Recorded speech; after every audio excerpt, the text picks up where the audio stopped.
Issue 32, How to Raise Your Child. Remember that a child is a gift from God, the richest of all blessings. Do not try to mold him in the image of yourself, your father, your mother, your brother, or your neighbor. Each child is an individual and should be permitted to be himself. Don't crush a child's spirit when he fails, and never compare him with others who have done better. Remember that anger and hostility are natural emotions. Help your child find socially acceptable outlets for these feelings, or they may be turned inward and create physical or emotional problems. Discipline your child with firmness and reason. Don't let your anger throw you off balance. If he knows you are fair, he will not lose his respect or his love for you. Make sure the punishment fits the crime. Even the youngest of children has a keen sense of justice. And make sure you and your spouse maintain a united front. Never join with your child against your husband or your wife. This creates emotional conflict and generates destructive feelings of guilt, confusion, and insecurity. Do not give your child everything his little heart desires. Instead, show him how to attain it on his own. Allow him to know the thrill that comes from earning something. Do not deny him the greatest pleasure of all, the satisfaction that comes with self-achievement, the knowledge he deserves what he has. Do not set yourself up as a model of perfection. You will find it easier to communicate with your child if he knows that mom and pop can make mistakes too. Don't make threats in anger or glowing promises when you are in a generous mood. Threaten or promise only when you can deliver, and then make sure that you do so. To a child, a parent's word means everything. If he loses faith in his parents, he will have difficulty believing in anything. On the other hand, do not smother your child with gifts and lavish surprises. The purest and the healthiest love expresses itself in discipline day in, day out. Consistency builds self-confidence, trust, and a strong base for character development. Teach your child that there is dignity in hard work, whether it is performed with a shovel or with delicate fingers that hold surgical instruments or push computer keys. Let him know that a useful life is a rewarding one, and that a life of ease and pleasure-seeking is empty and meaningless. Do not try to protect your child against every blow and disappointment. Allow him to get his lumps when they come. Adversity strengthens character and creates compassion. Trouble is the great equalizer, the common denominator of living. He is bound to have some trouble in his life. He must learn how to handle it. Comprehension. 1. What will happen if we repress a child's anger and hostility? 2.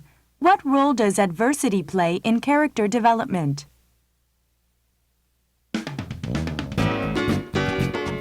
Let's talk.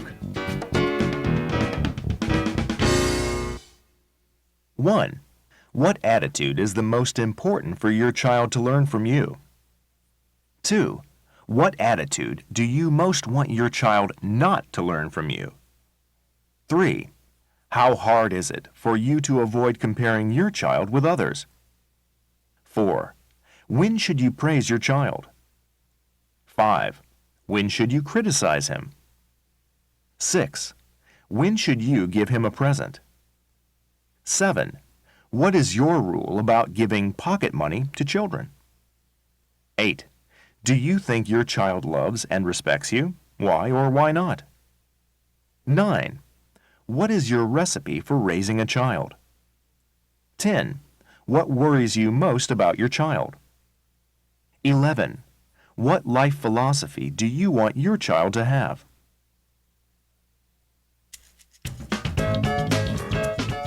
Opinion samples. 1. There are only two kinds of standards, normative and objective, and we all use both of them all the time. An example of an objective standard would be to declare that anyone who gets 90% of the answers correct on a math test has an A. Perhaps no one will get an A. Maybe everyone will. Normative standards are comparative. Anyone in the top 10% of the class, in terms of the number of correct answers, gets an A. On some tests, students scoring a 95% may not qualify for an A, and on others, perhaps none of the A's are higher than 85%. The same is true for our children. Sometimes we evaluate them on the basis of objective standards, being able to count to 100, being able to recite the entire alphabet. And other times we do so on the basis of how quickly or how early that task is accomplished. Question: which is more fair, do you think, a normative or an objective test? 2. To be a success, everyone should strive to be either the smartest person or the best-liked one. The former is the most difficult task, and few should even attempt it, but the winners will do very well indeed. The latter, however, is within the grasp of everyone, and the winners will lead happy, fulfilled lives. Question: how can you become better liked than you are? Issue 32. How to raise your child. I never thought that raising kids could be so hard. Yes, it can, and you won't know how you've done until the process is nearly over. It might take 20 or 30 years to discover what you've done right and what you've done wrong, and it's too late then. Thanks, you're a big help. Well, there are manuals that you can put to good use, a lot of them, in fact. That's what I need, a good blueprint. None of the road maps are done to scale, unfortunately. There are general guides, not specific ones. There's still plenty of room for error. What do you suggest? I think you've done a good job as a mom. You want a recipe? Okay, here goes. You need a cup of consistent discipline added to 2 cups of unconditioned love. Add a spoonful of patience and a smidgen of an allowance. Don't skimp on the ingredients. Mix well and be sure to serve large helpings. Sounds delicious, but what does it taste like, really? Every dish comes out different. That's the interesting thing about it, the lack of predictability. But one thing's for sure, good results are guaranteed. What if I juggle the proportions? Is that okay? Sure, the best chefs never slavishly follow a recipe. They just get the best ingredients available and play by taste. So you're telling me that there are lots of good ways to do this? Absolutely. As long as you keep the basic formula intact, you can do lots of variations. If you make a mess of it one day, it's almost impossible to spoil the entire meal. Just clean up and start all over again. Questions. 1. Why is parenting so difficult? 2. In what ways are being a successful parent like being a good cook? 3. What is the basic formula for raising children well?